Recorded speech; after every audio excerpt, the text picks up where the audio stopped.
안녕하십니까, 백평입니다. 지금 윤석열 정권 들어서서요, 가장 큰 문제가 여러분들 공감하시는 게 있죠. 언론 탄압 정도가 아니고요, 이쯤 되면은 민주주의 파괴입니다. 근데 자유민주주의를 부르짖으면서, 또 유엔에서 자유민주주의를 부르짖으면서 해선 안 될 말을 여러 번 하면서 유엔의 존립 자체를 위기에 빠뜨리려고 했던 그 연설, 자유와 민주주의라는 겁니다. 자, 유엔은 자유와 민주주의를 지향하는 기구인가요? 그렇지 않습니다. 그냥 전 세계 국가들이 모여서 대화로 풀어보자, 좀 세계적인 그런 정부를 만들어보자, 그런 취지였지 어떤 특정 이념이나 특정 이데올기를 지향하는 그런 조직은 아니에요. 균형을 맞추는 곳입니다. 그 안에서 갈라치기 하는 연설을 했던 게 바로 윤석열 대통령이죠. 그래서 유엔 연설에서 자유와 민주주의를 여러 번 얘기했던 윤석열의 연설은 굉장히 외교적인 참사였습니다. 그래서 항상 해외 순방 가면은 모든 정상들이 윤석열을 눈도 마주치지 않고 피합니다. 왜냐하면 너무나 개념이 없기 때문에 엮이면 안 된다라는 그런 판단을 하고 있는 겁니다. 자, 자유와 민주주의를 외치면서 대통령까지 당선이 됐는데, 지금은 대한민국의 민주주의를 가장 앞장서서 파괴하고 있는 장본인이 바로 윤석열 정권이죠. 자, 언론 탄압, YTN의 돌발 영상은 역대 어떤 정권도 그렇게 탄압하지 않았습니다. 왜냐하면 그전에 정치인들은, 최소한 대통령들은요, YTN의 돌발 영상을 보고 좀 당혹스럽긴 했지만, 난처하긴 했지만 그냥 너스럽게 웃으면서 넘겼습니다.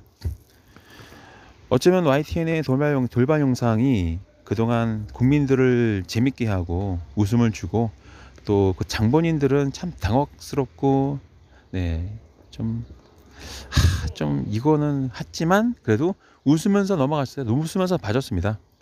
그거는 민주당뿐만 아니라 국민의힘 정당의 국회의원들도 마찬가지였어요. 언론이 어떻게 보면 블랙 코미디와 같다고 볼 수 있어요. YTN의 돌발 영상이 나왔다고 해서 그것 때문에 낙선되거나 그런 사람은 없었습니다. 그냥 국민들도 돌발 영상 보면서 웃었습니다. 그냥 돌발 영상 때문에 크게 집회가 열린 적도 없고요. 돌발 영상은 항상 정치인들도 우리랑 똑같은 사람이구나, 그걸 느끼게 해줬을 뿐이에요. 별거 아닌 겁니다. 설사 그게 내가 국민들이 보지 않았으면 좋겠다라는 것을 돌발 영상을 통해서 국민들이 보게 됐다 한들, 국민들은 그냥 넘어갔어요. 한번 웃고 넘어갔고요. 그리고 대통령 왜 저래, 국회의원 왜 저래, 그 생각을 돌발 영상 보면서 뭐랄까 약간 카타르시스를 느끼고, 뭔가 참 속 시원하다, 재밌다, 하하하하, 그렇게 약간 해학적으로 또는 약간 비아냥거리긴 하지만 그래도 그냥 넘어갔습니다. 돌발 영상 때문에 의원직 상실하는 사람이 있습니까? 돌발 영상 때문에 지지율 내려갔어요? 아니에요. 국민들한테는 오히려 돌발 영상이라는 게 있었기 때문에 뭔가 정권에 대한, 대통령에 대한, 정치인에 대한 어떤 불만, 이게 스트레스를 해소해주는 그런 위로가 되는 코너입니다. 그래서 역대 어떤 대통령도 돌발 영상에 대해서 웃으면서 얘기했어요. 참 그건 안 나오기 바랬는데 나왔네, 허허허허. 그게 정치인의 모습입니다. 근데 지금 윤석열 정권 어떻죠? 지금 화면에서 보시는 영상은 삭제됐다가 많은 유튜버들이 복원시킨 영상들이죠. 이 영상 대통령이 중죄를 증오로 보입니까? 대통령이 뭔가 막 탄핵당할 그런 짓을 한 것 같아요? 대통령이 범죄자로 보이십니까? 그냥 우스꽝이처럼 보이죠? 광대처럼 느껴지죠?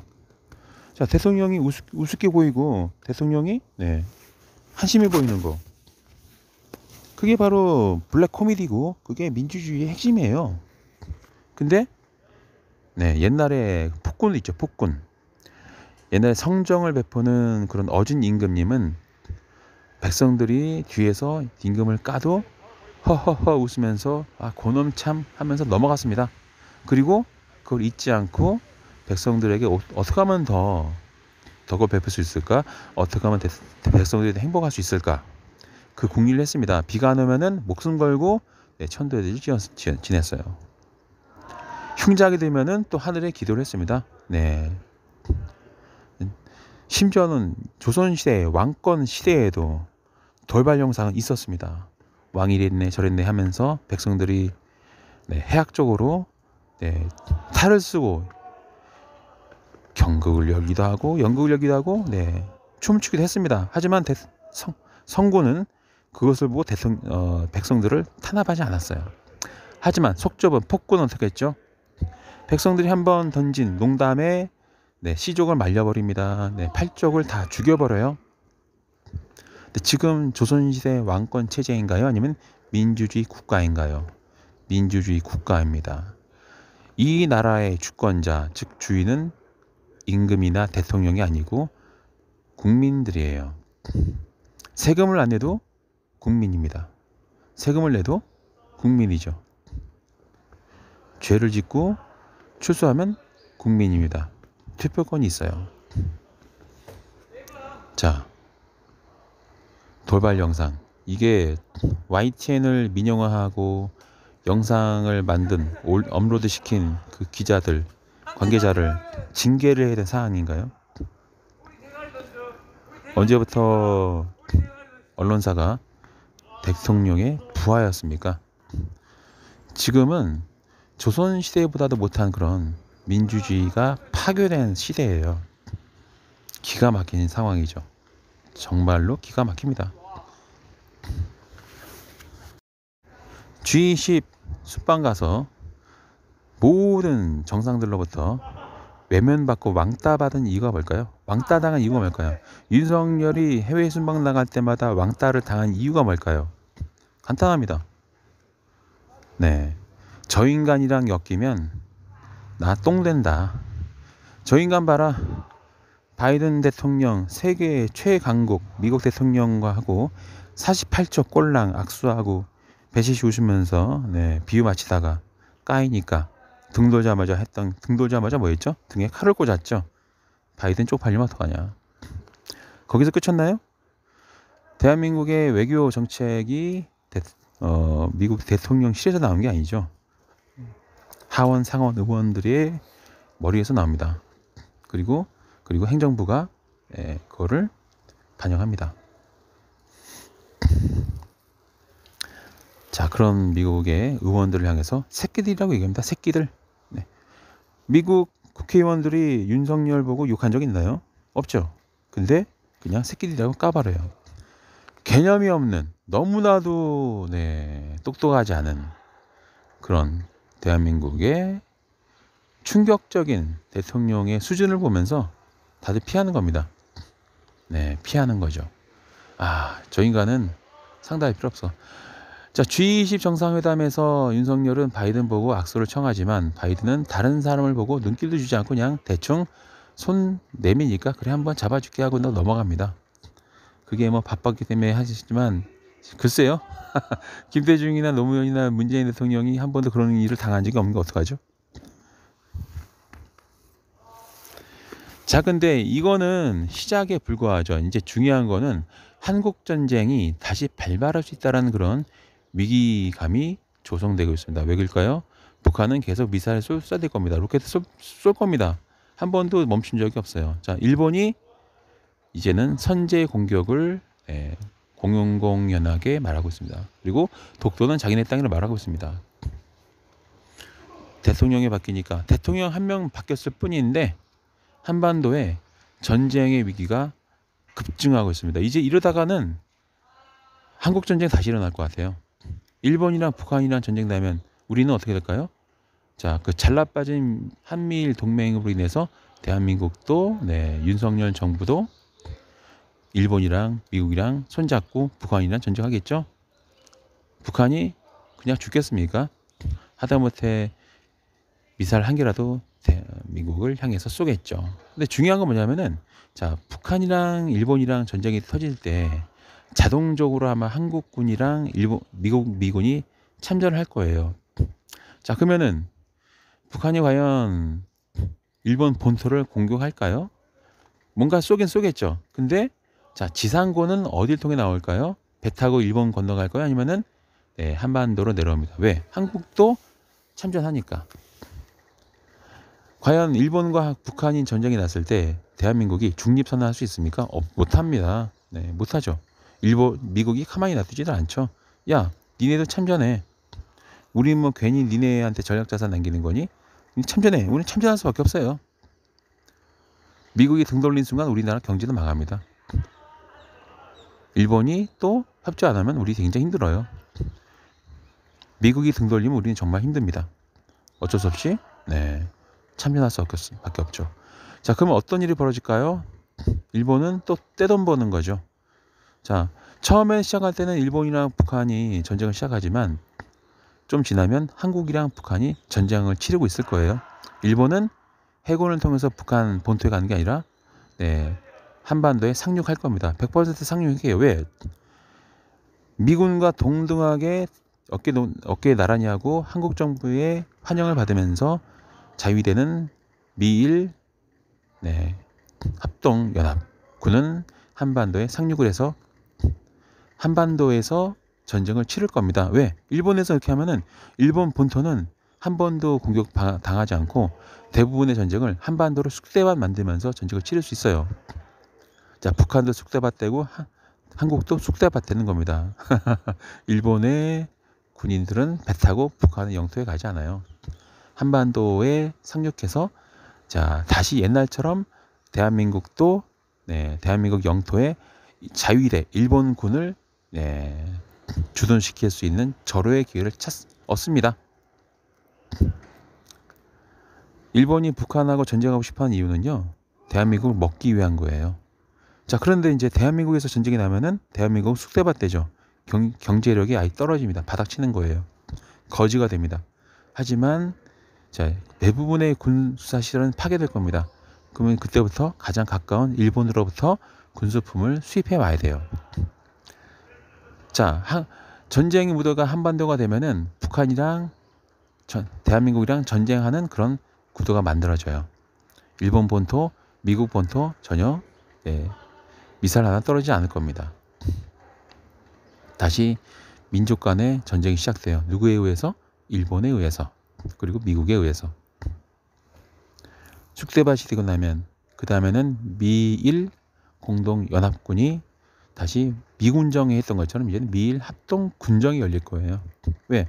대한민국 국민들은 다 총알바지로 죽었을 거고 대부분 다 죽을 거고 사회 기반은 다 파괴가 됐고 그러면 차관을 일본으로부터 들어와서 다시 경제를 일으켜야겠죠. 그게 뻥 같다고요? 상상이라고? 아니요. 지난 총선 때 저 혼자만 외친 게 있습니다. 다른 논평가들은 입에 올리지도 않았던 그게 뭘까요? 미래통합당이 그때 총선 공약으로 내섰던 것 중에 제3국의 합동연합 전선부였고요. 그리고 제3국이 자위대가 상륙할 수 있다는 얘기를 여러 번 공공연하게 했습니다. 근데 민주당이 어느 누구도 그래서 비판 안 하더라고요. 총선 때는 그런 걸 아예 말 한마디도 언급하지 않았습니다. 심지어는 국회의원 하겠다고 나온 후보들도 제가 그 얘기 물어보면 그런 게 있었어요 라고 말할 정도였습니다. 참 신기하지 않습니까? 개혁이 왜 안 될까요? 네, 안 될 수밖에 없죠. 개혁이. 총선 치르면서 경쟁 정당의 공약도 모르고 총선을 치르는데 무슨 얼어 죽을 개혁이 되겠습니까? 심지어는 뭐 개혁을 외치던 그 개떼들도요. 단 한 번도 그 당시 미래통합당의 총선 공약에 대해서 논평한 적이 없어요. 심지어는 뭐 새날이라는 이런 뭐 잘난 척하는 그 채널 있잖아요. 그분들도 자위대 한반도 상륙에 대한 그 공약에 대해서는 언급한 적이 저는 본 적이 없습니다. 핵심을 다 놓치고 있는 것 같아요. 한반도에 전쟁이 날 리가 없다? 아니에요. 지금 전쟁 준비하고 있는데 일본은 이제는 네, 자국의 군사적인 네, 방어가 필요하다고 느끼면 북한을 칠 수 있다라고 공공연하게 말하고 있습니다. 그리고 독도는 자기네 땅이래요. 하지만 그거에 대해서 민주당은 반발하지만 윤석열 정권은 조용히 있어요. 오늘 제가 드리는 이 말씀 과연 허황된 얘기일까요? 그렇지 않습니다. 사실 대한민국의 주권이 일본한테 넘어가면은 돈을 버는 사람도 있습니다. 이상하죠? 나라가 망하는데 주권이 넘어가는데 돈을 버는 사람이 있어요. 진짜 있어요. 이미 그 사람들은 오랫동안 일본 정부와 교류를 하는 사람들이에요. 대한민국이 일본의 식민지가 되어도 그 사람들은 돈을 많이 법니다. 네. 대한민국을 효율적으로 지배할 수 있다면 대한민국의 일부 큰 손들과 손을 잡지 않을 이유가 없는 거죠. 잡아야 되는 거죠. 일본의 입장에서는. 대한민국 국민들을 전멸시키지 않는 한. 값싼 노동자로 부려먹어야 되고, 여자들은 성노예, 남자들은 강제노역, 애들은 어디서 먹을까요? 그리고 못생긴 여자는 식모로 부리고 이쁜 여자는 침대로 불러서 즐기면 되는 거죠. 힘센 남자는 강제노역 시키고 월급 안 주고 주더라도 조금 주고, 최저임금 1,000원대로 내려가지고 500원 내리고, 최저임금 500원 내리라 하면은 윤석열 정부 같은 경우는 500원 내릴 겁니다. 500원으로. 그리고 최저시급을 법적으로 낮은 다음에 시간당 500원 주면 돼요. 그리고 추가 수당은 안 주면 되죠. 법만 바꾸면 되는 거죠. 나라가 망한 상태에서 국회가 존재하겠습니까? 존재하지 않죠. 미국도 값싸게 유능한 우리나라의 정부의 엘리트들을 값싸게 부려먹을 수 있고, 일본도 부려먹고, 얼마나 좋습니까? 간호사들, 의사들 죽일 필요 없어요. 최저시급 주고 일 시키면 됩니다. 시킨 대로 안 하면 죽여버리면 되는 거죠. 가족을 협박하고, 그러면 말 잘 듣게 되어 있습니다. 그게 우리가 알아야 되는 상식입니다. 근데 과연 얼마나 많은 분들이 이걸 알고 있을까요? 자, 그러면은 소득 하위 계층 60%는 왜 윤석열 정권을 지지할까요? 간단합니다. 그 사람들은요, 미래가 없어요. 정권이 바뀌어도 생활이 다 나아지지가 않는 거죠. 윤석열 정권이 집권하건 늘 고시원이나 원룸에서 오늘 내일 하면서 살고 있을 것이고, 민주당이 집권해도 상황은 달라지지 않아요. 그럼 이분들은 왜 윤석열 정권이 들어서서 전쟁 불바다가 될 수 있음에도 불구하고 왜 여전히 지지할까? 간단합니다. 당장 다음 달에 죽을까 말까 고민한 사람들이 전쟁이 난다고 달라질 게 있을까요? 차라리 그냥 이분들은 야, 나 혼자 죽느니 다 같이 죽자, 그 심리예요. 그래서 나라를 망가뜨린다고 아무리 우리가 외쳐도 그분들은 신경 쓰지 않아요. 왜? 차라리 그분들은 술 먹고 한 얘기가 있죠. 야, 차라리 그냥 전쟁이 나왔으면 좋겠다. 야, 다 그냥 세상 뒤집어졌으면 좋겠다. 왜 그럴까요? 간단하죠. 당장 다음 달에 죽어야 되나 말아야 되나 고민한 사람들이 있거든요. 근데 혼자 죽기는 아까운 거지. 자기가 가난한 이유가 중산층, 상류층 때문에 내가 가난한 거다라는 그런 적개심이 있습니다. 그래서 나라를 망칠 대통령을 좋아해요. 나라를 살리는 대통령 싫어합니다. 왜 그럴까요? 경제가 좋아지면 최하류층이 좋아진 게 아니에요. 중산층이 만들어집니다. 어제까지 자기랑 비슷하게 살았다고 생각된 사람이 어느 날 갑자기 이제 취업이 잘 되기 시작하니까 돈을 많이 벌기 시작하고, 옆 동네에 살던 이웃집 살던 사람들이 갑자기 아파트 사고 나가요. 눈이 뒤집어지고, 사촌이 밭을 사면은 배때기가 아픈 그런 민족이기 때문에 다 같이 취업 못하고 그냥 취준생으로 살면 좋은데, 근데 민주당이 집권하면은 일자리가 늘어나고 급여가 올라가고 경제가 삽니다. 수출이 잘 되고, 그래서 월급이 오르고 정리해고가 안 되기 시작해요. 취업이 많이 되기 시작합니다. 분명히 나는 고등학교 나왔고 대학교 나왔고 내 친구도 더 좋은 데 나왔지만 다 백수였어요. 다 알바하고 있었습니다. 근데 갑자기 민주당이 집권하니까 그 사람들이 취업하고 갑자기 돈을 많이 벌기 시작해요. 경제가 좋아져요. 친구였던 사람이 갑자기 잘 살게 되는 거죠. 그거 보는 소득 하위 60%는 눈이 뒤집어집니다. 상대적 박탈감.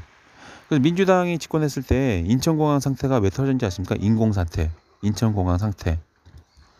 네, 눈이 뒤집혀는 거죠. 아유, 힘들게 공부해서 난 들어왔는데, 그냥 평소에 그냥 개돼지 취급했던 그냥 계약직이 정규직이 된다고 하네. 눈이 뒤집혀는 거죠. 야, 저것들 우리 밑에 있어야 되는데 정규직 때문에 우리랑 똑같이 있는 거 아니야? 네. 그 심리가 황당하게 있었는데 오죽하겠습니까? 똑같이 취준생이 있었는데 계속 나랑 같이 알바하고 백수 있어야 되는데 취업해가지고 거기다가 취업하고 돈 잘 버는 게 아니라 그 정도 수준이 아니라 입는 옷이 달라지고 여자친구 생기고 결혼한다고 하고 이제 대출 끼고 좋은 데로 이사까지 가니 눈이 뒤집어지는 거죠. 그래서 소득 하위 60%가 윤석열을 찍은 거예요. 소득 하위 60%는 항상 보수정당을 좋아합니다. 왜?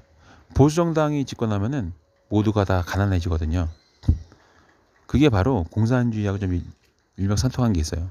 공산주의 혁명이 일어났을 때 어떤 현상이 있었습니까? 네, 모두가 다 똑같은 수준으로 살자 하였습니다. 네. 가진 자들을 다 무너뜨리고 그들이 가진 것들을 다 나눠 가자 했습니다. 겉으로는 뭐 노동자들의 시대를 열자고 했지만 실제로는요, 가난한 사람들의 시대를 열자는 거였어요. 그래서 자본주의 계층과 공산주의 세력들은 대립을 했습니다. 근데 자본가 입장에서는 이데올로기 때문에 자기들이 전쟁을 치르고 싶지 않았거든요. 그래서 원래 자본주의와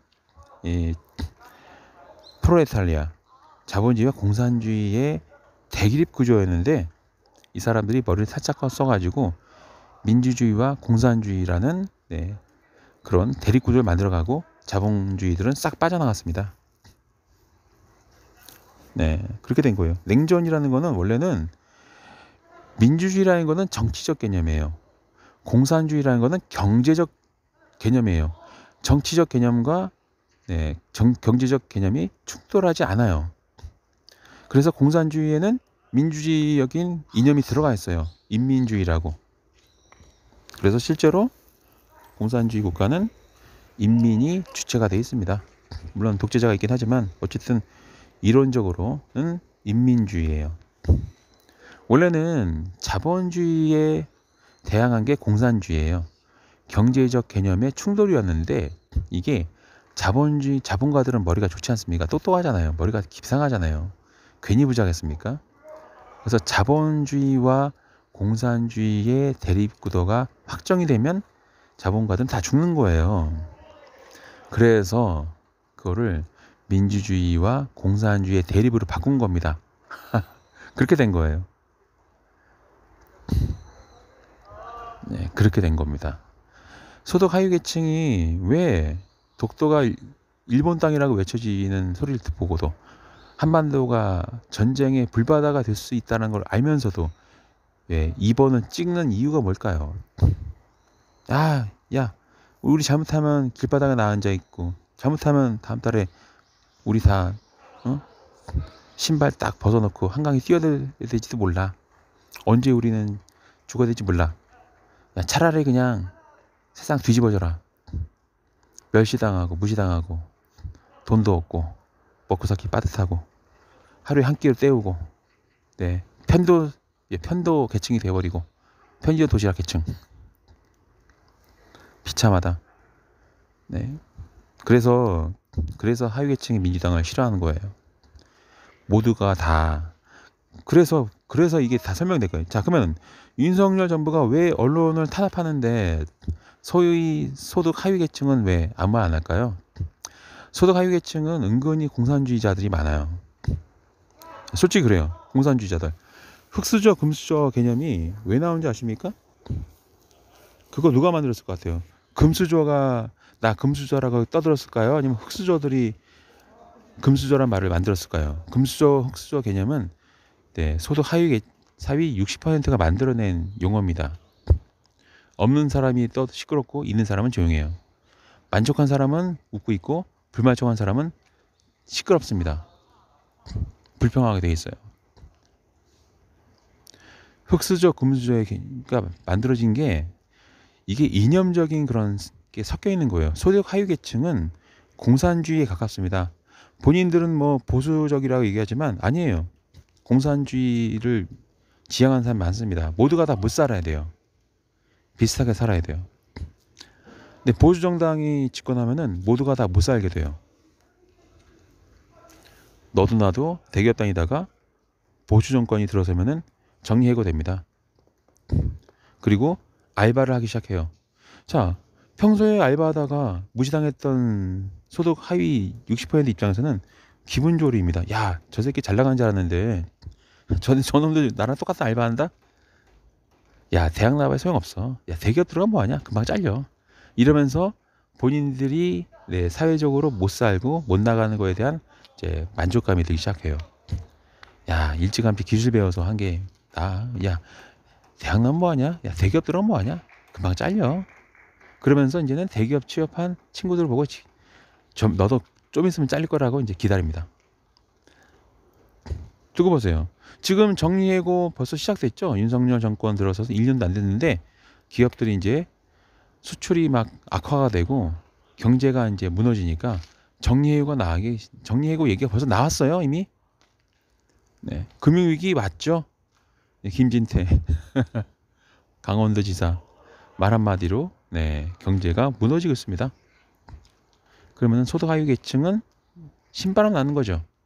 잘 나가던 새끼, 잘 나가던 친구들, 잘 나가는 이웃집 아들, 다시 알바로 돌아온다. 얼마나 좋습니까?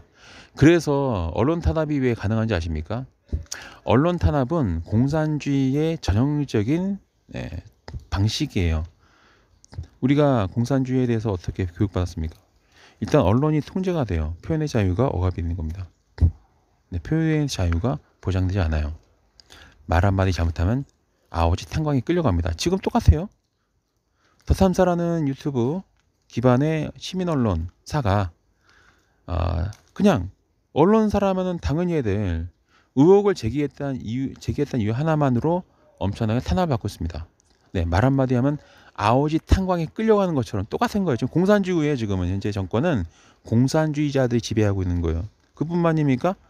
YTN에서 늘 해오던 해학적이고 약간 블랙 코미디 싶은 좀 웃자고 올린 영상이 국민들한테 그동안 즐거움을 줬던 웃자고 올린 영상이 그들을 아오지 탄광으로 끌어가고 있어요.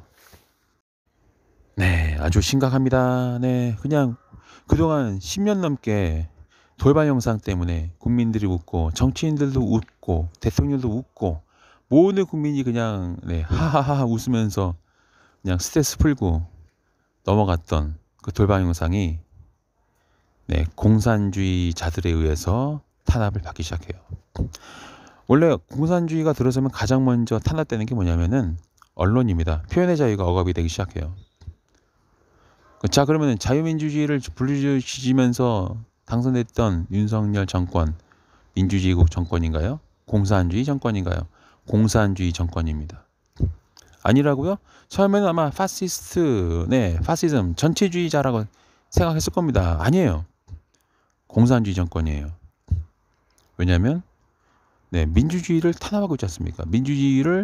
자유민주주의를 가장 짓밟고 있습니다. 자, 경제를 일부러 망치고 있어요. 소득 하위 계층인 60%를 80%를 만들려고 하고 있습니다. 모두가 다 가난해지는 공산주의를 지향하고 있습니다. 민주주의의 적이 정권을 잡았어요. 우리 사회에는 아직도 풀어야 될 문제가 많습니다. 이거를 과연 소득 하위 계층은 제가 계층 간의 어떤 대립을 반목을 유도한 거 아닙니다. 있는 그대로 말씀드린 거예요. 지금 윤석열 정권이 노조를 화물연대를 탄압하니까 지지율이 40% 회복했다. 이게 뭘 뜻하는 걸까 이게? 생각해 보자고요. 이게 뭘 뜻하지? 탄압했더니 지지율 올라간다. 탄압하길 바라는 사람이 많다는 얘기예요. 모든 권력은 국민으로부터 나온다라는 이 가장 기본적인 상식이 없었던 게 확인되는 게 바로 2016년, 17년이었습니다. 2016년 됐을 때 법대생들이 광장에서 뭘 했죠? 대한민국의 주권은 국민으로부터 나온다를 프린트해서 나눠주기 바빴습니다. 왜? 국민들은 그것도 모르고 있었거든요. 골 때리죠. 70년이 돼가는데 국민들이 주권자라는 사실을 모르고 살았기 때문에 복대생들이 광장에 나와서 여러분들이 주권자예요 라고 가르쳐야 되는 상황. 여러분들 다 보셨지 않습니까? 그 상황 보면서 저는 뭘 느끼냐면 충격을 받았습니다. 충격. 와, 이 가장 기본적인 민주주의의 가장 기본적인 거를 모르고 사는 사람들이 대부분이구나. 그거를 프린트해서 나눠줘야 되다니. 저는 청년 정치인들한테 주문하고 있는 게 있어요. 지금은 제2의 민주화 운동을 해야 되는 그런 시대라고 저는 얘기하고 있습니다. 그리고 계속 말씀드리지만 큰 정치인이 되고 싶어하는 청년들이 있다면 제2의 민주화 운동 하셔야 돼요. 이 기회를 놓치면 안 돼요. 얼마나 좋습니까? 계기를 만들어야 돼요. 그걸 못 만든다? 만든 사람 없다? 저는 그러면 딱히 누구를 지지할 수는 없을 것 같아요. 왜냐면 똑똑한 놈이 없다는 얘기거든요. 머리가 좋은 똑똑한 놈이면 지금 이 좋은 기회를 반드시 발판으로 만들 겁니다. 지금 민주화 운동 세대가 물러가야 된다고 외치는 분이 많지만 그 사람들이 했던 업적을 그 정도 세우고 있는 청년은 없어요. 기성세대 물러가라 하지 말고요. 본인들이 기성세대를 능가하는 활동을 할 수 있는 지금 좋은 환경을 앞에 두고도 모르고 있는 것 자체가 똥멍청이들이에요. 청년 정치인 여러분, 잘 계산대를 들겨보세요. 지금 기존의 386, 486, 586 세대가 누리고 있는 이 정치적인 이 기득권, 혜택, 특혜, 이거를 대체할 수 있습니다. 지금 그 환경이 만들어져 있어요. 그거를 왜 보지 못하는 거죠? 왜 활용 못합니까? 늘 말씀드리지만은 이 개혁이라는 거는요, 가장 핵심은요, 자, 유죄 무죄 땅땅땅 때리는 그 사법부가 개혁의 핵심이에요. 재심 사건이 얼마나 많습니까? 심지어는 총리를 지냈던 분도 재심을 신청할까 말까 고민할 정도입니다. 일반 국민들은 더 하겠죠.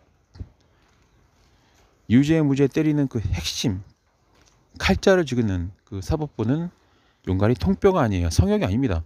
입법부도 정기적으로 국민의 심판을 받고 있습니다. 국민 투표를 통해서 천수를 받고 있죠. 행정부, 지방자치단체장 전부 다 심지어 구청장까지 국민 투표로 선출되고 있어요. 사법부는 왜 국민 심판을 받지 않는 거죠? 성역인가요? 각급 법원장은 행정기관장입니다. 사법행정기관장이에요.